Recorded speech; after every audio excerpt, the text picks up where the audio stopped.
బెల్లన్న మీరు నా ఎన్నో ఇంటర్వ్యూలు చూసుంటారు, కొంచెం నాది నేను ఇంటర్వ్యూ చేసి అలాగూ తరిక వేరే ఉంటుందన్న. దయచేసి మీరు ఓపెన్ అప్ కావాలని నేను కోరుకుంటున్నా. అన్ని ఎలిజిబిలిటీస్ మీకు ఉన్నప్పటికీ ఎమ్మెల్యే టికెట్ మీకు మహబూబాద్ నుంచి మీరు ఆల్రెడీ అక్కడ నుంచి మీరు క్యాంప్ ఆఫీస్ ఓపెన్ చేసుకున్నారు. మీకు కూడా కార్యకర్తలు మీకు కూడా చాలా మంది రోజు అక్కడికి వస్తుంటారు, మీకు కూడా రెస్పాండ్ ఉండే. అన్ని ఈక్వేషన్స్లో 100% మీకు ఎలిజిబిలిటీ ఉన్నప్పటికీ ఎందుకు ఇవ్వలేదో చెప్పాను. అదే కదా నేను చెప్పేది. నేను ఎమ్మెల్యే టికెట్ కావాలని గట్టిగా కొట్లాడినా. నేను స్టార్టింగ్లోనే చెప్పిన కాంగ్రెస్ పార్టీలో ఉన్నటువంటి గ్రూపు నాయకత్వంలో పార్టీ లైన్తో ఉన్నటువంటి మాకు ఓన్ చేసుకునే నాయకుడు పూర్తి స్థాయిలో లేకపోవడం వల్ల నష్టం జరిగింది అంటున్నా నేను. ఇంకా దాచిపెట్టేది ఏముంది? కాంగ్రెస్ అధిష్టానం మొత్తం ఢిల్లీలో ఉన్నటువంటి నాయకత్వం మొత్తం యునానమస్గా అద్దంకి దయాకర్కు బెల్లయ్య నాయకు మొదటి లిస్టులోనే డిక్లేర్ చేయడానికి పెద్దలంతా చెప్పిండ్రు. మీరు చెప్పిన ఈక్వేషన్లో టికెట్ ఇవ్వలేదా, లేదంటే దయాకర్ లాంటి లేదంటే బెల్లయ్య నాయక్ లాంటి వాళ్ళకి ఏ ఉద్దేశాలు కలిగి ఉన్నారు అనేటటువంటిది మనం చెప్పలేము.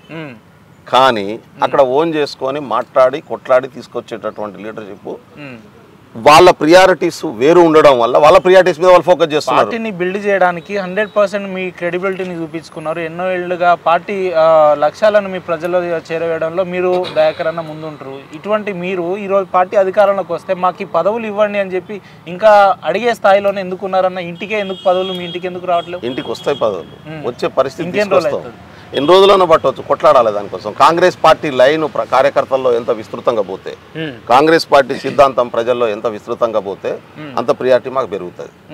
అది తీసుకెళ్లాల్సినటువంటి పనిని మేము నిరంతరం చేస్తూ ఉంటాం. చేసేది అక్కడ కాంప్రమైజ్ అయ్యేదేం ఉండదు. ఎంత విస్తృతంగా తీసుకెళ్లగలిగితే అంత బలంగా ముందుకు వస్తుంది. రేపు కార్యకర్తలే బెల్లయ్య నాయక్ ఎందుకు ఇవ్వలేదు, దయాకర్కి ఎందుకు ఇవ్వలేదు అని చెప్పి నాయకత్వాన్ని ప్రశ్నించేటటువంటి పరిస్థితి వస్తుంది. ఆల్రెడీ మన మాల మహానాడు వాళ్ళు చేస్తున్నారు కదా. బయట నుంచి ప్రశ్నించడం వేరు, విత్ ఇన్ ద పార్టీలో ప్రశ్నించడం వేరు. అది జరుగుతుంది. ఆ పరిస్థితి రాకుండా మీ అధినాయకత్వం కాపాడుకోవాలి. అది ఆగదు. నేనేమంటున్నా అంటే అధినాయకత్వానికి ఒక రోజు, 2 రోజులు, 3 రోజులు డైల్యూట్ చేయగలరు, డైవర్ట్ చేయగలరు. ఎన్ని రోజులు డైవర్ట్ చేయగలుగుతారు? మాకు చాలా ఓపిక ఉంది. ఎందుకంటే సమానత్వం సాధించాలనే గొప్ప లక్ష్యం, రాజ్యాంగాన్ని కాపాడుకోవాలనే గొప్ప లక్ష్యం మా ముందు ఉంది. అది వీటన్నిటికంటే పెద్దది. దానికోసం కొట్లాడేటటువంటి క్రమంలో, దాన్ని సాధించేటటువంటి క్రమంలో చాలా సమస్యలు వస్తాయి. అవన్నీ ఎదుర్కోవడానికి సిద్ధమే మేము కొట్లాడదు. మీలాంటి వ్యక్తులు ఎదుగుదలను పార్టీనే ఆపేస్తుందంటారా? పార్టీ ఆపట్లేదు. పార్టీ మాకు ఎంకరేజ్ చేయకుంటే మేము ఈ స్థాయిలో కొట్లాడలేం కదా. ఇప్పుడు ఒకటి జరిగి అడ్డంకులు రాగానే వెంటనే పార్టీ అధినాయకత్వం ఎందుకు మాట్లాడుతూ ఉంది? పార్టీ అధినాయకత్వం మాతో ఎందుకుంటా ఉన్నది? మమ్మల్ని ఎందుకు ఎంకరేజ్ చేస్తూ ఉంది? ఇప్పుడు నాకు ఎమ్మెల్యే కాకపోవచ్చు, ఎంపీ కాకపోవచ్చు, కానీ ఇవాళ మొత్తం ఆదివాసీ కాంగ్రెస్ వైస్ చైర్మన్గా పెట్టి దేశం అంతా తిరిగేటటువంటి అవకాశం పార్టీ కల్పించిందే కదా. ఇవాళ నేను ఇండివిజువల్గా ఎంతవరకు వెళ్ళగలుగుతాను, ఒక సంఘంతో ఎంతవరకు వెళ్ళగలుగుతాను? కానీ వాళ్ళ కోట్లాది మందికి రీచ్ కాగలిగినటువంటి పరిస్థితి నేను వెళ్ళినానంటే ఎక్కడి త్రిపుర, ఎక్కడి మణిపూర్, ఎక్కడి మిజోరాంలలో పోయి బెల్లయ్య నాయక్ ఎట్లా మీటింగ్లు పెట్టగలుగుతారు? ఎయిర్పోర్ట్లకు వచ్చి వందలాది మంది, వేలాది మంది నిలబడి రిసీవ్ చేసుకునే పరిస్థితి నాకు పార్టీ ద్వారా వచ్చింది కదా. కాబట్టి పార్టీ అవకాశం కల్పించడం వల్ల పార్టీ లక్ష్యాన్ని మరింత విస్తృతంగా తీసుకెళ్లగలిగినటువంటి పరిస్థితి ఉంది. ఇప్పుడు సరి అయిన ప్లేస్లో సరి అయినటువంటి నాయకత్వం పార్టీ నిర్మాణాల్లో ఉంటేనే పార్టీ లక్ష్యాలు ఇంప్లిమెంట్ అవుతాయి. ఈ మాటను వారం రోజుల క్రితం రాహుల్ గాంధీ గారు చెప్పారు. సరి అయిన ప్లేస్లో సరి అయినటువంటి నాయకత్వం అంటే పార్టీ సరి అయిన ప్లేస్లో సరి అయినటువంటి నాయకత్వాన్ని తీసుకొచ్చేటటువంటి పనిని చాలా సీరియస్గా చేస్తూ ఉన్నది. నో డౌట్ 10 సంవత్సరాల నుంచి అధికారంలో లేకపోవడం వల్ల దేశవ్యాప్తంగా కొన్ని ఇబ్బందులు జరుగుతున్నటువంటి మాట వాస్తవం. అందుకనే పార్టీ ప్రక్షాళన జరుగుతున్నటువంటి పరిస్థితి ఉన్నది. మేము ఛత్తీస్గఢ్ కూడా గెలుస్తాం అనుకున్నాం, కానీ కొన్ని తప్పుల వల్ల గెలవలేకపోయినటువంటి పరిస్థితి. మధ్యప్రదేశ్, రాజస్థాన్లో మాకు కొంత డౌట్ ఉండే, కానీ మధ్యప్రదేశ్ ఖచ్చితంగా మధ్యప్రదేశ్, ఛత్తీస్గఢ్ రావాల్సినటువంటి పరిస్థితి ఉంది. కానీ అంతర్గతంగా జరిగినటువంటి తప్పులు ఏదైతే జరిగినాయో, నిర్ణయాలు ఏదైతే జరిగినాయో దానివల్ల నష్టం జరిగింది. పార్టీ ఇప్పటికే రివ్యూ చేసుకుంటున్నటువంటి పరిస్థితి ఉంది. ఇక్కడ కాంగ్రెస్ రాదు, వస్తుంది అనేటటువంటి డౌట్ఫుల్లో ఉండే తెలంగాణలో. దాంతో ఏమైంది? జాతీయ నాయకత్వం అంతా కంప్లీట్ ఫోకస్ ఇక్కడే పెట్టింది.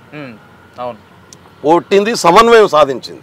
నాయకుల మధ్యన కూడా అద్భుతమైనటువంటి సమన్వయం సాధించింది. ఇప్పుడు 40 రోజులైంది. మీరు చూడండి క్యాబినెట్ ఎంత అద్భుతంగా, కాంగ్రెస్ పార్టీ ఇంత అద్భుతంగా నడుస్తుందని ఎవరైనా ఎక్స్పెక్ట్ చేసి అసలు పార్టీ అధికారంలోకి వస్తారని అనుకోలేదు కదా. కాబట్టి జాతీయ నాయకత్వం తీసుకున్నటువంటి నిర్ణయాలు, రాష్ట్ర నాయకత్వం వాళ్ళు చెప్పినట్టుని కష్టపడి పనిచేయడం, అన్ని సెక్షన్స్ను ఒక దగ్గరికి తీసుకురావడం, అందరం పనిచేస్తున్నటువంటి వాళ్ళంతా ఒక సమన్వయంతో పనిచేసుకోవడం వల్ల ప్రభుత్వం వచ్చింది.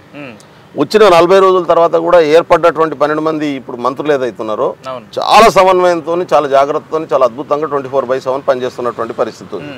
అంటే నేనేమంటున్నా అంటే ఒక ట్రాక్లోకి వస్తున్నాం. కాబట్టి ఖచ్చితంగా ఈ ట్రాక్ లోకి వస్తున్నటువంటి క్రమంలో ఇంకెన్ని నెలలు అధికారానికి ఇంకా 3 నెలలు ఎన్నికలున్నాయి కదా. లేదు 6 నెలలే కాంగ్రెస్ అధికారానికి ఉండబోతుంది, మేము నెక్స్ట్ మేమే రాబోతున్నాం బీఆర్ఎస్ వాళ్ళు అంటున్నారు కదా. ఇప్పుడు బీఆర్ఎస్ పార్టీ అటువంటి ఆలోచనలు కనుక చేస్తే, ఓకే నేను బీఆర్ఎస్ అటువంటి ఆలోచనలు చేస్తుందని అనుకోను, కానీ బీజేపీ అటువంటి ఆలోచనలు చేపిస్తుంది. ఎందుకంటే భారతదేశంలో ఉన్నటువంటి అది ఇంకా వేరు ఎక్కడి అని ఇప్పుడు బీజేపీ నిర్ణయం తీసుకోవాలి, ఇక్కడ బీఆర్ఎస్ను కొట్టేసి ఆ ప్లేస్లో తాను రావాలనా, లేదు బీఆర్ఎస్ను కొట్టగలిగినటువంటి శక్తి లేకుంటే బీఆర్ఎస్ని ఎంకరేజ్ చేసి కాంగ్రెస్ను కొట్టాలనా, ఇది బీజేపీ ఎజెండాగా ఉంటుంది. ఎందుకంటే దేశవ్యాప్తంగా బీజేపీకి మాకు మధ్యన పోటీ కాబట్టి వాళ్ళు ఏం చేస్తారంటే వాళ్ళు కొట్టగలిగిన శక్తి ఉంటే ముందు బీఆర్ఎస్ని కొట్టి ఆ ప్లేస్కి వచ్చే ప్రయత్నం చేస్తూ ఉన్నారు. లాస్ట్ అసెంబ్లీ ఎన్నికల కంటే ముందు కూడా చేశారు, కానీ 100 రోజుల ముందు సాధ్యం కాదని ఎప్పుడైతే అనుకున్నారో వెంటనే వాళ్ళు సెట్ బ్యాక్ అయ్యి బీఆర్ఎస్ని ఎంకరేజ్ చేసేటటువంటి పని చేశారు. ఒక 30 సీట్ల వరకు మనం పరిమితమై కొట్లాడదాం, మిగతా అని బీఆర్ఎస్కి అప్పచెప్దామని అప్పచెప్పేసారు. ఆ 30 సీట్లు వరకు కొట్లాడడం వల్ల కూడా వాళ్ళకు ఖతమైంది. అదే అవుట్రేడ్గా బీఆర్ఎస్కి సపోర్ట్ చేసి ఉంటే బీజేపీ మొన్న మేము అధికారంలో రావడం కష్టమయ్యేది కొంత, ఎందుకంటే ఈ రెండు మర్జ్ అయ్యేటి. ఏదైతే జగన్కు గత ఎన్నికల్లో ఆంధ్రప్రదేశ్లో చేసిండ్రో అదే పని ఇక్కడ చేయలేదు. ఈసారి వాళ్ళు 30 సీట్లు కొట్లాడదామని కొట్లాడిర్రు, ఆ 30 సీట్లలో 8 సీట్లు గెలిచినటువంటి విషయం మనకు తెలుసు. ఆ 8 సీట్లలో కూడా మా తప్పిదాలు కూడా కొన్ని ఉన్నాయి, కొన్ని జాగ్రత్తలు తీసుకోకపోవడం వల్ల ఆదిలాబాద్లో 4 సీట్లు వచ్చినాయి, లేకుంటే కనీసం ఆదిలాబాద్లో 4 సీట్లు ఇవాళ కాంగ్రెస్ పార్టీ గెలిచేది. ఇంకో 2 సీట్లు రాష్ట్రం అంతా ఎమ్మెల్యేలు గెలవడం ఒక ఎత్తు అయితే ఒక్కొక్క ఎమ్మెల్యే ఇప్పుడు మీ ఎగ్జాంపుల్ మనం తుంగతుర్తి విషయంలో మాట్లాడుకుంటే రేపు ప్రచారం ఉన్నప్పుడు ఈరోజు మందుల సామాన్లు గారు ఈరోజు వెళ్ళిన పరిస్థితిలో 50,000 పైచిలకు మెజార్టీ వచ్చిందని అంటే దాదాపు మీ వాళ్ళు కూడా ఊహించలేదు అనుకుంటే ఇంత మెజారిటీ. అంటే నేనేమన్నా అంటే అక్కడ మందుల సామ్యాల్ గారు చాలా కాలంగా తెలంగాణ ఉద్యమంలో పనిచేసిండు, నేను చెప్పినా కదా చెయ్యి గుర్తే క్యాండిడేట్. మందుల సామాన్లనే కాదు, ఇప్పుడు చాలా మంది మాట్లాడతారు ఎర్రబెల్లి దయాకర్ రావు గారిని ఓడించడం అంటే మామూలు విషయం కాదు, రాజకీయ ఉద్దండు ఆయన ఓడించడం ఈ చిన్నపిల్లతో ఎక్కడైతుంది అని చాలా వేదిక మీద మాట్లాడిన సందర్భాలు ఇప్పుడు ఆయన ఓడిపోయిన పరిస్థితి. నేనేమన్నా అంటే ప్రజలు ఓడించింది, నేనంటే కాంగ్రెస్ క్యాండిడేట్లు ఓడించండి అని చెప్పట్లేదు. ఓకే, తెలంగాణ సమాజం కేసీఆర్ను ఇవాళ ఓడించాలనే నిర్ణయానికి వచ్చింది. ఆ నిర్ణయానికి వచ్చేటట్టు చేయగలిగినటువంటి దాంట్లో మాదంతా కూడా ఒక ఉడతమందం పాత్ర ఉన్నది. ఉడతమందమే మా పాత్ర అంతా ఉడతమందం పాత్ర ఉన్నది. మేము దాన్ని సక్సెస్ఫుల్గా నిర్మించగలిగినాము, దాంట్లో మా పాత్రను నిర్వహించగలిగినాం. ప్రజలు డిసైడ్ అయిన తర్వాత కేసీఆర్ ఓడిపోయింది కదా. ఈ విజయాన్ని మీరు ప్రజలకే అంకితం చేస్తున్నారు, కానీ అదే వేరే నాయకులు అయితే మేము మా పార్టీ నాయకులు కష్టపడితేనే వచ్చిందని మాట్లాడుతున్నారు. 3 నెలల్లో 6 నెలల్లో మనం పోయి మొత్తం తిరిగేస్తే అన్న జనం డిసైడ్ కాకుండా ఇప్పుడు నాకు చాలా మంది గెలిచిన ఎమ్మెల్యేలు అంటున్నారు, అన్న నేనైతే ఎక్స్పెక్ట్ చేయలేదన్న గెలుస్తా అని, కానీ ఇంత మెజారిటీ ఏందన్న. మీరు తండాలు చూడండి, ఇప్పుడు ఫామ్ 20 దొరుకుతుంది, ఎన్నికల రిజల్ట్కు సంబంధించినటువంటి ఫామ్ 20 తీయండి, అన్ని తండా బూతులలో 80% పైగా ఓట్లు ఇవాళ కాంగ్రెస్కు పడ్డాయి. దళితులు ఉన్నటువంటి వాడల్లో ఉన్నటువంటి బూతులు తీయండి, ఓట్లు ఎవరికి పడ్డాయో మీకు తెలిసిపోతుంది కదా. ఎందుకు హైదరాబాద్ రంగారెడ్డి జిల్లాలో కాంగ్రెస్ పార్టీ గెలవలేదు? హైదరాబాద్ రంగారెడ్డి జిల్లాలో ఈ వర్గాల ఓట్లు తక్కువ ఉంటాయి. హైదరాబాద్ రంగారెడ్డి జిల్లాలో ఇప్పటికి వచ్చినటువంటి కాంగ్రెస్ పార్టీకి వచ్చినటువంటి ఈబీఎస్ ఓట్లే, కానీ బలమైనటువంటి నాయకత్వం అద్భుతమైనటువంటి నాయకత్వం ఇచ్చిన కాడ కూడా మేము గెలవలేనటువంటి పరిస్థితి. ఇక్కడ ఉన్నటువంటి మనకు ఇష్టం ఉన్నా లేకున్నా సెటిలర్స్ కాంగ్రెస్ పార్టీకి వేయలేదు, అసలే వేసుంటే నేను గెలిచిటోని. ముస్లిమ్స్ కాంగ్రెస్ పార్టీకి సరే ఇట్లా కేటగిరీ వైజ్ మాట్లాడొద్దు, కానీ చాలా సిటీ బేస్డ్ అర్బన్ బేస్డ్ ఉన్నటువంటి ఓటర్స్ టీఆర్ఎస్ఏ గెలుస్తుంది అనేటటువంటి టీవీ మీడియా ప్రచారం ద్వారా టీఆర్ఎస్ వైపు మళ్ళింది అటువంటి పరిస్థితి. జనరల్గా 2 రోజుల ముందు 3 రోజుల ముందు డిసిషన్ తీసుకుంటుంది బ్యాచ్ అంతా, సిటీ బేస్ ఉన్నటువంటి మేధావులంతా. ఎందుకంటే వాళ్ళు చాలా మంది వాళ్ళ లైఫ్లో బిజీ ఉంటారు, ఎక్కడ కూడా దీని మీద టైం పెట్టే అంత ఫోకస్ పెట్టే అంత టైం ఉండదు. కుటుంబ పోషణ, ఆర్థిక వనరుల సమీకరణ, వాళ్ళ కుటుంబం దీని మీదనే ఫోకస్ ఉంటుంది. 1 రోజు 3 రోజుల ముందు నిర్ణయం తీసుకుంటారు. ఈ తీసుకున్నటువంటి బ్యాచ్ అంతా కూడా పెద్దలంతా కూడా మెజారిటీ ఇప్పుడు వచ్చేస్తుంది, కేటీఆర్ అనేటటువంటి ఆయన అద్భుతాలు సృష్టిస్తాడు అనేటటువంటి భ్రమల్లో వాళ్ళు చేసిన ప్రచారానికి ఆ ప్రచారం వల్ల దానికి లోనై మీరు రంగారెడ్డి జిల్లా కానీ హైదరాబాద్ జిల్లా కానీ మెజారిటీ సీట్లు వచ్చినటువంటి పరిస్థితి ఉంది. చాలా సీట్లలో మేము ఊహించి దానికంటే ఎక్కువ ఓట్లు వచ్చినాయి. ఎందుకు బీజేపీ చాలా బలంగా ఉందని కదా మొన్నటిదాకా మాట్లాడింది. హైదరాబాద్ అంటే ఇక బీజేపీ అడ్డ, ఒక్క రాజాసింగ్ సీట్ దాకా ఇంకో దగ్గర బీజేపీ పరిస్థితి ఉందో మనం గమనించవచ్చు. ఇక్కడ ఇప్పుడు సికింద్రాబాద్ పార్లమెంట్ కింద ఒక్క సీటు కూడా బీజేపీ కూడా గెలవనటువంటి పరిస్థితి ఉంది కదా. సరే బీజేపీ అంతా సింపుల్ గా తీసేయడానికి లేదు అంటే 44 కౌన్సిలర్స్ ఉన్నారు వాళ్ళకు మొన్నే. ఇప్పుడు మాకైతే 2 కౌన్సిలరే గెలిచిండ్రు కదా లోకల్ బాడీ ఎలక్షన్స్ లో, బై ఎలక్షన్ లో ఒక ఆయన గెలిచిండు. కానీ జిహెచ్ఎంసీలో దాదాపు 43 కౌన్సిలర్స్ కలిగినటువంటి బీజేపీ పార్టీ ఎందుకు ఒక ఎమ్మెల్యే సీట్ గెలవలేకపోయింది? ఇక్కడ బేసిక్ క్వశ్చన్ కదా. చాలా బలమైన నిర్మాణం, వాళ్ళ ఎక్స్పెక్టేషన్ ఇక్కడ 5-6 సీట్లు వస్తాయని. కానీ ఎక్స్పెక్ట్ చేయనటువంటి వ్యక్తులు బలంగా ఉన్నటువంటి, ఇప్పుడు నిర్మల్ గెలిచింది బీజేపీ, మహేశ్వర్ రెడ్డి గారి సొంత ఇమేజ్తో గెలిచింది. ఇప్పుడు అంతకుముందు మా రఘునందన్ రావు గారు గెలిచారు. రఘునందన్ రావు గారు ఎందుకు 3rd ప్లేస్కి వెళ్ళిపోయిండు? ఎందుకు ఓడిపోయినటువంటి పరిస్థితి ఉంది మనం చూస్తే. అదే ఈటల రాజేందర్ అంటే పవర్ఫుల్ లీడర్ ఎవరు? ఈటల రాజేందర్ నేను చాలాసార్లు చెప్పిన, బై ఎలక్షన్లో గెలిచాడు, జనరల్ ఎలక్షన్లో ఓడిపోతారు బీజేపీ తరఫున. అది జరిగినటువంటి పరిస్థితి. బండి సంజయ్ కంటే పవర్ఫుల్ ఎవడు? సిట్టింగ్ ఎంపీ కదా, ఎందుకు ఓడిపోయిండు? సిట్టింగ్ ఎంపీ ఉన్నటువంటి అరవింద్ గారు ఎందుకు ఓడిపోయారు? ఆయన కూడా ఆయన పార్లమెంట్ సెగ్మెంట్లో ఉన్నటువంటి ఏరియాలో కాంటాక్ట్ చేశారు కదా. అదేవిధంగా ఆదిలాబాద్ ఎంపీ స్వయం బాబురావు బోధు తన సొంత నియోజకవర్గంలో పోటీ చేసిండు, ఎందుకు ఓడిపోయిండు? అంటే నేను ఏం చెప్పదలుచుకో, పక్కనే ఉన్నటువంటి నిర్మల్ గెలుస్తుంది, ఆ పక్కన ఉన్నటువంటి బోధ ఓడిపోతుంది. ఎట్లా చూస్తుంది దీన్ని మనం? అంటే బీజేపీ పార్టీ తను ఊహించినంత నిర్మాణయుతంగా కింద లేదు. నంబర్ 1. ఇక్కడ సిటీ బేస్డ్ టీఆర్ఎస్ చేసిన ప్రచారం వల్ల మాకు నష్టం జరిగింది. కానీ అది రేపు పార్లమెంట్ ఎన్నికల్లో నేను అంటున్నా కదా, మల్కాజ్గిరి కానీ సికింద్రాబాద్ కానీ even Hyderabad parliament seat Congress గెలిచినా మీరు ఆశ్చర్యపోవద్దు. ఇది జరిగేటటువంటి అంటే ప్రజలను పట్ల ప్రజల ఆలోచన దృక్పథం కలరా నాకు కొద్దిగా అవగాహన ఉన్నది. ఎక్కువ అవగాహన లేదు కానీ కొద్దిగా అవగాహన కూడా కొద్దిగానే అంటున్నారు. అంటే కొద్దిగానే ఉన్నది, కొద్దిగా తెలుసు నాకు. ఎందుకంటే దాదాపు 25 సంవత్సరాలు ప్రజా ఉద్యమంలో ఉన్న, దాదాపు 10 సంవత్సరాల నుంచి రాజకీయాల్లో ఉంటున్నా కాబట్టి ప్రజలు ఎట్లా ఆలోచిస్తారు, ప్రజల అవసరాలు ఏమున్నాయి, అందులో పేద ప్రజలు ఎట్లా ఆలోచిస్తారు, బడుగు బలహీన వర్గాల ప్రజలు ఎట్లా ఆలోచిస్తారో నాకు కొద్దిగా అవగాహన ఉంది. గతంలో ఆర్థిక మంత్రులుగా పనిచేసిన ఈటల రాజేందర్ కావచ్చు, ఇప్పుడు హరీష్ రావు గారు, వీళ్ళిద్దరు ఒకటే స్టేట్మెంట్, వీళ్ళిద్దరు మాట్లాడుతూ 6 గ్యారెంటీలు అనేది అసలు సాధ్యం కాని అంశాలు. మేము ఎందుకంటే మేము ఆర్థిక మంత్రులుగా పనిచేసినాం, ఆర్థిక మంత్రులు సరిపోవు దీనికి, వాళ్ళు ఎట్లా చీకట్లో రాయేసినట్టు వేసింది, అసలు దీనికి పాసిబుల్ గానే అంశం అని మాట్లాడతారు. 6 గ్యారెంటీలు అసలు అమలు సాధ్యమవుతుంది అన్న? అదే కానీ ఈటల రాజేందర్ ఆర్థిక మంత్రి చేసిండా? అంటే గతంలో చేసినట్టున్నారు కదా. కేసీఆర్ ఆర్థిక మంత్రి, కేసీఆర్ కాదు కదా, ఈటల రాజేందర్ కాదు, హరీష్ రావు కాదు. కేసీఆర్ఏ ముఖ్యమంత్రి, కేసీఆర్ఏ ఆరోగ్య శాఖ మంత్రి, కేసీఆర్ఏ ఇరిగేషన్ మంత్రి, కేసీఆర్ఏ ఆర్థిక శాఖ మంత్రి. ఆయన అన్ని డిపార్ట్మెంట్లు ఆయన నడిపించేది. ఎక్కడన్నా ఒక్కటి ఆర్థిక శాఖ మంత్రిగా హరీష్ రావు నిర్ణయం తీసుకొని ఇది నేను చేస్తున్నా అని చెప్పగలిగింది ఒక్కటి చూపించండి నాకు. ఒక్కటి. రాజేందర్ ఉన్నాడు కదా ఆర్థిక శాఖ మంత్రిగా, ఒక్క నిర్ణయం తాను తీసుకుని ఇంప్లిమెంట్ చేసింది ఏమని ఉంటే ఇప్పుడు బయట పార్టీలోకి వచ్చింది కదా, చెప్పమని చెప్పండి రాజేందర్ గారిని. ఆడ కేసీఆర్ అంతే, ఆడ కేసీఆర్ ఏది నిర్ణయం, ఆయనే ఇంజనీరు, ఆయనే రీడిజైనరు, ఆయనే కాళేశ్వరం దాత, అద్భుతమైన కట్టడం, గట్టిగా గాలి వస్తే కొట్టుకుపోయేటటువంటి కట్టడాలు చూసినాం కదా. కాబట్టి ఆడవాళ్ళు చెప్పేదానికే వాల్యూ లేదు. కాంగ్రెస్ పార్టీకి దేశంలో అత్యధిక కాలం పరిపాలించినటువంటి అనుభవం ఉంది. రెండోది, కాంగ్రెస్ పార్టీ ప్రాక్టికల్గా ఆలోచిస్తుంది, ఫ్లూక్లో ఆలోచించదు. ఇక్కడ ఉన్నటువంటి రెవెన్యూ రిసోర్సెస్ మోర్ దెన్ 2 లక్షల కోట్లు ఉన్నాయి.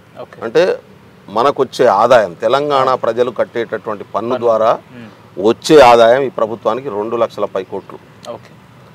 ఈ 2 లక్షల, అది కేంద్రం నుంచి కానీ రాష్ట్రం నుంచి అన్ని కలిపి ఈ 2 లక్షల కోట్ల రూపాయలను గనక పద్ధతి ప్రకారం ప్రాక్టికల్గా ప్రజలకు చేరవేస్తే మేము ఇచ్చినటువంటి 6 గ్యారంటీలతో పాటు అన్ని హామీలు, ఎన్నికల్లో ఇచ్చినటువంటి అన్ని హామీలను ఇంప్లిమెంట్ చేయొచ్చు. ఇది మేము గాల్లో చెప్పలేదు. దాని మీద సీరియస్ స్టడీ చేసి మా ఆ రోజు drafting committee, manifesto drafting committee chairman ఉన్నటువంటి శ్రీధర్ బాబు గారి నాయకత్వంలో చాలాసార్లు కూర్చొని దీని మీద డిస్కస్ చేసినాం. అనుభవం ఉన్నటువంటి కోదండరెడ్డి లాంటి వాళ్ళు కూడా చాలామంది మా పార్టీలో ఉన్నారు. వీళ్ళందరూ కూడా డిస్కస్ చేసిన తర్వాతనే 6 గ్యారంటీలను డిక్లేర్ చేయడం జరిగింది. మళ్ళీ చెప్తా ఉన్నాను, 6 గ్యారంటీలు ఖచ్చితంగా అమలు అవుతాయి. ఇప్పుడు 2 లక్షల రూపాయలు రుణమాఫీ చేస్తామని చెప్పినాం మేము రైతులు. 2 లక్షల రూపాయలు రుణమాఫీ కేసీఆర్ చెప్పినట్టు చేస్తామనిలే, ఒకటేసారి రుణమాఫీ చేస్తామని చెప్పినాం. దాని మీద ఆల్రెడీ ఆర్థిక శాఖ మంత్రి, ముఖ్యమంత్రి గారు, డిప్యూటీ సీఎం గారు ఆలోచించి అవసరం అనుకుంటే దానికి ఒక కార్పొరేషన్ ఏర్పాటు చేసి, అప్పటికి ఈ ఆలోచన లేదు, ఇంటర్నల్గా ఉన్నది. అది కార్పొరేషన్ ఏర్పాటు చేసి 35,000 కోట్ల రూపాయలు దానికి అవుతాయి. 35,000 కోట్ల రూపాయలు ప్రభుత్వం బడన్ తన మీద వేసుకొని రైతులకు ఒకటేసారి మాఫీ చేసి బ్యాంకులకు సంవత్సరానికి ఇంత పే చేద్దాం అనేటటువంటి పద్ధతిలో ప్లాన్ చేస్తున్నాం. బడన్ రైతులకు పడదు. అప్పుడు దాని మీద ఇంట్రెస్ట్ రైతులు కట్టాల్సిన అవసరం ఉండదు, ప్రభుత్వం కట్టుకుంటుంది, ఎందుకంటే కార్పొరేషన్ కట్టుకుంటుంది. ఇట్లా ఇన్నోవేటివ్గా ఆలోచించేటటువంటి కెపాసిటీ కాంగ్రెస్కే సాధ్యం అవుతుంది, ఎందుకంటే అనుభవం ఉన్నటువంటి వాళ్ళు, అనుభవం కలిగినటువంటి నాయకత్వం ఇక్కడ ఉంది. నేను చాలాసార్లు చెప్పిన దామోదర్ రాజ నరసింహ గారు మీరు చూశారు, గతంలో డిప్యూటీ సీఎంగా చేసినటువంటి వ్యక్తి, ఇవాళ ఉత్తమ్ కుమార్ రెడ్డి గారు గతంలో మంత్రిగా చేసినటువంటిది, శ్రీధర్ బాబు గారు మీరు చూశారు, అద్భుతమైనటువంటి 2 సార్లు విప్పుగా మంత్రిగా చేసినటువంటి వ్యక్తి, బట్టి గారు మీరు చూడండి, వెంకటరెడ్డి ఉమ్మడి రాష్ట్రంలోనే మంత్రిగా చేసినటువంటి వ్యక్తి కదా. ఈ చూసినటువంటి సీనియర్ వ్యక్తులు ఎవరైతే ఉన్నారో, అదేవిధంగా తుమ్మల నాగేశ్వరరావు కావచ్చు, పొంగులేటి శ్రీనివాసరెడ్డి గారు కావచ్చు, సరే ఆయన ఫస్ట్ టైం మంత్రి అయ్యిండు, కానీ ఈ టీంలో ఉన్నప్పుడు ఏమవుతుందంటే టీం ఆట కబడ్డీ ఆటలో 4 గట్టి ప్లేయర్లు ఉంటే మిగతా వాళ్ళు అంతా గెలిచేస్తారబ్బా. క్రికెట్ ఆటలో కూడా అందరూ 100 రన్స్ కొట్టరు కదా, అందరు 6 బాళ్ళు వికెట్లు తీసుకోరు కదా. కాబట్టి మా టీం ఏదైతే ఉందో ఈ క్రికెట్ టీము పర్ఫెక్ట్ టీం ఉంది, మాకు పర్ఫెక్ట్ ఎక్స్పీరియన్స్ టీం ఉంది, ప్లస్ క్యాపబిలిటీ ధోని లాంటి వాళ్ళు ఉన్నారు మా దగ్గర, కాబట్టి కొట్టేస్తారు. దాని గురించి మీరు అధైర్యపడాల్సిన అవసరం లేదు. ఇంప్లిమెంట్ చేస్తారు. స్థానిక సంస్థలో ఎన్నికలు వేరు, మన పార్లమెంట్ ఎన్నికల విషయానికి వచ్చేసరికి ఆ పరిస్థితులు కొంత వేరు ఉంటుంది. 10 ఏళ్ళుగా పరిపాలించిన బీజేపీని కాదని చెప్పి ఇప్పుడు కాంగ్రెస్ని ఎన్నుకోవాలి పార్లమెంట్లో అంటే ఒక 5-6 కారణాలు చెప్పగలుగుతారా అన్న? మంచి ప్రశ్న అడిగినాను. 10 ఏళ్ళుగా పాలించిన బీజేపీకి ఎందుకు ఓటేయాలి, 10 ఏళ్ళుగా ఏం చేసినారు, ఒక్క పని చెప్పగలుగుతారా? ఇది చేసిన మేము 10 ఏళ్ళుగా మోడీ అధికారంలోకి వచ్చినప్పటి నుండి ఒక యుద్ధాలు జరుగుతలేవు, లేదంటే దేశాలకు మేము సరిహద్దులు నిర్మించుకుంటున్నాం, లేదంటే అనేకమైన పరిపాలన చేస్తున్నాం అని వాళ్ళు మాట్లాడుతారు. అందుకని 4000 కిలోమీటర్లు చైనా లోపలికి వచ్చేసిందా? ఓకే, ఇప్పుడు వాళ్ళు చెప్పేటటువంటి అబద్ధాల మీద ఓట్లేనికి జనం సిద్ధంగా, అబద్ధాన్ని ఒకసారి నమ్ముతారు, 2 సార్లు నమ్ముతారు, 3వసారి నిజం తెలిసిపోతుంది. అందుకనే ఒక సామెత ఉంది, అబద్ధం ఊరంతా తిరిగే, నిజం గడప దాటక ముందే అబద్ధం ఊరంతా తిరిగి వస్తుందట. అది ఊరంతా తిరిగినాక తిరగడానికి ప్లేస్ ఉండదు. ఇప్పుడు మోడీ బీజేపీ చెప్పే అబద్ధం దేశమంతా అన్ని ఇళ్ళకి తిరిగి వచ్చేసింది 3 రౌండ్లు. ఇక చెప్పడానికి ఆ అబద్ధం ఏడిగిపోయినా ఇంకా దాన్ని రిసీవ్ చేసుకునే పరిస్థితి ఉండదు. ఇప్పుడు నిజం తెలుస్తున్నటువంటి పరిస్థితి ఉంది, వాస్తవాలు తెలుస్తున్నటువంటి పరిస్థితి ఉంది. భారతదేశ ఆర్థిక వ్యవస్థ 43 సంవత్సరాల క్రితం ఉన్న ఆర్థిక వ్యవస్థకు తీసుకుపోయిరాలు. మేము కష్టపడి 18 కోట్ల మంది దరిద్ర రేఖ దిగువ నుంచి పైకి తీసుకొస్తే వాళ్ళు చేయబట్టి మళ్ళీ 20 కోట్ల మంది దరిద్ర రేఖ దిగువకి వెళ్ళిపోయినటువంటి పరిస్థితి. వాళ్ళు చెప్పిందే కదా 2 కోట్ల ఉద్యోగాలు ఇస్తామని, ఎందుకు ఇంప్లిమెంట్ చేయలేకపోయినరు? చేయాల్సి ఉండే కదా, వాళ్ళతో సాధ్యం కాలే కదా. వాళ్ళు చెప్పిందే కదా నల్లధనానంతా తీసుకొచ్చి ప్రతి ఒక్కరికి 2,15 లక్షల రూపాయలు ఇస్తామన్నారు, ఎందుకు వేయలేకపోయారు? ప్రధానమంత్రి గారు, గౌరవనీయమైనటువంటి ప్రధానమంత్రి గారు 1000 నోట్లను రద్దు చేస్తూ చెప్పినటువంటి మాట ఏంటి? 50 రోజులు నాకు టైం ఇవ్వండి, 50 రోజుల్లో నల్లధనం అంతా బయటకు వస్తుంది. ఈ నల్లధనం వచ్చేసినాక నేను అది కనుక ఇంప్లిమెంట్ కాకపోతే ఏ చౌరస్తా కన్నా వస్తాను, నన్ను ఉరిది అండి అన్నాడు కదా. దాదాపు 6-7 సంవత్సరాలుగా వస్తుంది కదా, ఎందుకు నల్లధనం బయటికి రాలే? అప్పుడు 6 లక్షల కోట్లు ఉంటే ఇవాళ 20 లక్షల కోట్లకు పెరిగిపోయింది అనేటటువంటి మాట ఎడికెళ్ళి వస్తున్నది. అందుకే ఎందుకు నల్లధనం పెరిగింది దేశంలో, పెట్టుబడిదారులంతా బయటికి తీసుకొని పెట్టుకోగలుగుతున్నటువంటి పరిస్థితి ఉంది. కాబట్టి బీజేపీ ఎజెండా వేరు, చెప్పేది వేరు, ప్రాక్టీస్ చేసేది వేరు. ఈ రెండింటి మధ్య తేడా ఉందనేటటువంటి విషయం దేశ ప్రజలకు అర్థమవుతుంది. అందుకనే ఆల్రెడీ ఫెయిల్యూర్ గవర్నమెంట్గా ముద్రపడ్డటువంటి మోడీకి ఇంకోసారి ఓట్లేస్తారని మేము అనుకోవట్లేదు. అందుకనే వాళ్ళు ఏం చేస్తున్నారు, మతాల మధ్యన కొట్లాటలు, కులాల మధ్యన కొట్లాటలు, ఇప్పుడు గిరిజన జాతుల మధ్యన కొట్లాటలు కొత్తగా మొదలుపెట్టించి మణిపూర్లో జరుగుతుంది అంది. మైతేయి తెగకు కూకీ తెగకు మధ్యన పంచాయతీ పెట్టించి తన్నుకొని చంపుకొని మనిషిని చంపుకునే విధానం పాలించవన్నీ అధికారం ఇస్తే ఈ పంచాయతీలు పెట్టే ప్రోగ్రామ్ ఏంది? పాలించి అందరినీ సుఖంగా సంతోషంగా ఉంచేటటువంటి బాధ్యత తీసుకుంటే 2 సార్లు కాకుండా 3వ సారి కూడా ఇస్తారు. కానీ నిరుద్యోగం పెరిగిపోయే, ఆర్థిక వ్యవస్థ కుప్పగూలిపోయే, 6 లక్షల కంపెనీలు మూతపడ్డాయని మీరే అన్నారు. రైతులకు రుణమాఫీ చేస్తామంటే చేయరు. 25 లక్షల కోట్లు పెట్టుబడిదారులకు మీరు మాఫీ చేసారు. అంతర్జాతీయ మార్కెట్లో కూరగాయల ధర ఇవాళ 50-60 రూపాయలకు దొరుకుతా అంటే పెట్రోల్ 100 రూపాయలకు కొనాల్సినటువంటి పరిస్థితి. ఎందుకు ఎడిపోతున్నాయి ఈ డబ్బులన్నీ? 1 కాదు 2 కాదు, 1,30,000 అంటే 118 లక్షల కోట్ల అప్పు మోడీ వచ్చినాక చేసింది. అంతకుముందు 50 లక్షల కోట్లే ఉండే భారతదేశానికి. ఒకవేళ కాంగ్రెస్ అధికారంలోకి వస్తే 110 కాస్త 60 రూపాయలకు తీసుకొస్తారా పెట్రోల్? దాని మీద ఆలోచించి తీసుకొస్తాం, తీసుకోరాకుండా ఉండేది. అంతర్జాతీయ మార్కెట్లో దొరికేటటువంటి రేటుకే ఇక్కడ మేము అమ్ముతాం. గతంలో 59 రూపాయలకు డీజిల్, 65 రూపాయలకు పెట్రోల్ ఉండే. అప్పుడు క్రూడ్ ఆయిల్ ధర ఎంత ఉండే అంతర్జాతీయ మార్కెట్లో? 109 రూపాయలకు క్రూడ్ ఆయిల్ ధర ఉండే. కానీ ఇవాళ ఎంత ఉన్నది క్రూడ్ ఆయిల్ ధర? 59-60 రూపాయలకు డాలర్ దొరుకుతున్నటువంటి పరిస్థితి ఉంది. దాన్ని ఖచ్చితంగా ఇవాళ అదే రేటుకి కనుక గతంలో ₹3.20 డీజిల్ మీద ట్యాక్స్ ఉండే, పెట్రోల్ మీద ₹9.80 ఉండే మేము ఉన్నప్పుడు. ఇవాళ ట్యాక్స్ ₹36 అయింది. నేనంటున్నా అది తగ్గిస్తే, కేంద్ర ప్రభుత్వం ట్యాక్స్ తగ్గిస్తే ₹36 నుంచి ₹26 మోడీ గారు తగ్గించారు. అది తగ్గిస్తే ఖచ్చితంగా ₹70 దొరుకుతుంది.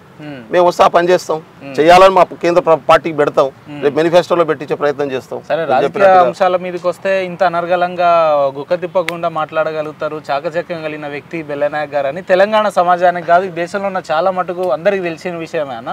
కాకపోతే ఈ చట్టాలు రూపొందించడంలో మీ వంతు పాత్ర రాబోయే రోజుల్లో మీరు పోషిస్తారా అనేది ఇప్పుడు ప్రధానమైన అంశం. ఖచ్చితంగా పోషిస్తా, నాకు పూర్తి నమ్మకం ఉంది, పార్టీ మీద పూర్తి విశ్వాసం ఉంది, పార్టీ నాకు అవకాశం ఇస్తుంది అనుకుంటున్నాను. ఒకవేళ అవకాశాన్ని కనుక వాళ్ళు ఇవ్వకపోయి ఉంటే, లేదంటే అంటే అది హైపోథెటికల్ క్వశ్చన్, ఇవ్వదు అనేటటువంటిది, ఇవ్వకపోతే అప్పుడు ఏం చేద్దాం అనేది ఆలోచిద్దాం, తొందర ఏముంది. అంటే గతంలో కూడా 2-3 సార్లు మీకు మొండి చేయి చూపించిన సందర్భాలు చూసినాం కదా. నేను ఈ పరిస్థితి ఈసారి వస్తుంది అనుకోవట్లేదు.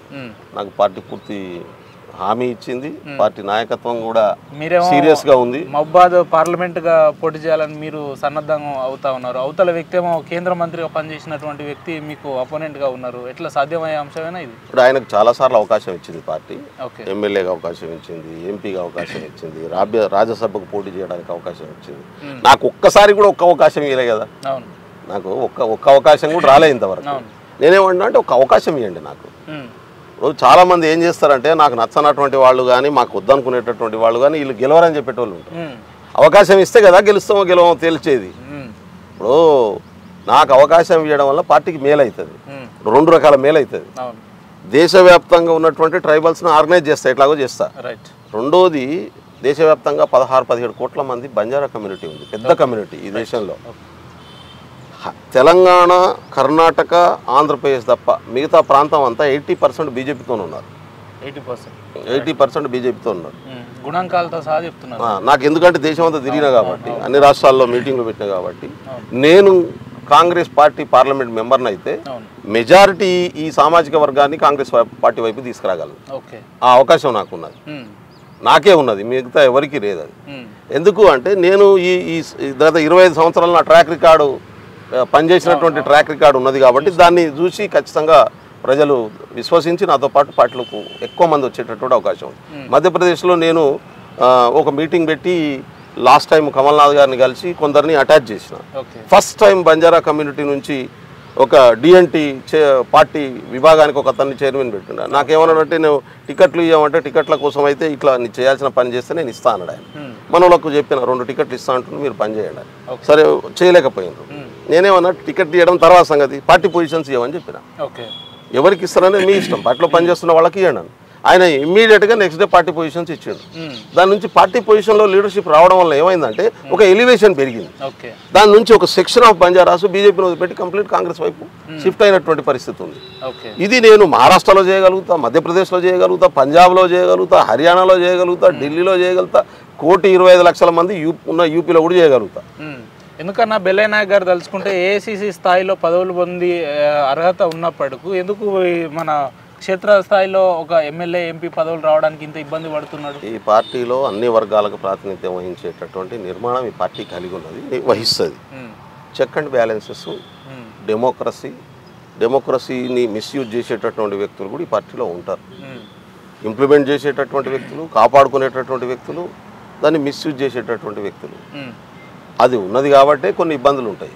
నేను ఏమంటున్నా అంటే, దాన్ని అధిగమించి పార్టీ లైన్ను పర్ఫెక్ట్గా ఇంప్లిమెంట్ చేసి అది సాధిస్తాం మీరు చెప్పేటట్టు. రెండోది, మేము పదవుల కోసమే సర్వస్వం పెట్టుకొని పనిచేయట్లేదు, లక్ష్యం ముందు పెట్టుకొని పనిచేస్తున్నాం. పదవులు రావడం వల్ల ఆ లక్ష్యాన్ని చేరుకోవడం ఈజీ అవుతుంది అనుకుంటున్నాం. పదవులు రాకపోతే లక్ష్యాన్ని వదిలిపెట్టే సమస్య లేదు, లక్ష్యం అనేది పర్ఫెక్ట్గా ఉంటుంది. ఓకే, సరే.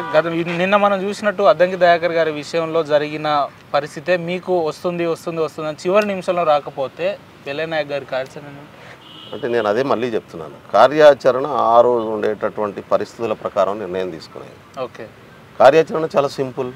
మా లక్ష్యం ఆల్రెడీ ఉంది, దానికోసం పనిచేసుకుంటా ముందుకు పోవడమే. ఎన్నేళ్ళు అంటున్నా, ఇంకా మీరు జీవించినంత కాలం. ఎందుకంటే ఆ లక్ష్యం జీవితానికి సంబంధించిన చట్టసభలలో ఉంటే చట్టానికి మేలు కదా, ఈ దేశానికి మేలు. చట్టసభల్లో ఉండాలని మీరు కోరుకుంటున్నారు, కోరుకునే ప్రజలు కూడా కోరుకొని ఒత్తిడి తీసుకురావాలంటారు. నేను ప్రజలు కోరుకుంటున్నారు, వాళ్ళు కూడా ఒత్తిడి తీసుకురావాల్సిన బాధ్యత. అంటే మేము కోరుకుంటామని ఇట్లా కూర్చుంటే కాదు కదా. ఓకే, సరే ఇప్పుడున్న పరిస్థితులలో ఎంపీ కావచ్చు, లేదంటే వేరే నామినేటెడ్ కావచ్చు, లేదంటే స్థానిక సంస్థలు ఏ టికెట్ ఇచ్చినా కాంగ్రెస్కున్న ఆదరణ చూస్తే గెలిచే అవకాశాలు ఉన్నాయి. రాబోయే రోజుల్లో మీరు ఎంపీగా టికెట్ వస్తే మాత్రం గెలుస్తారు, కానీ వస్తుందా రాదా అనేది ఇప్పుడు క్వశ్చన్ పాయింట్. 100% వస్తుంది. 100% మేము రాబోయే రోజుల్లో బెల్లయ్య నాయక్ గారిని ఎంపీగా చూడబోతామా పార్లమెంట్లో?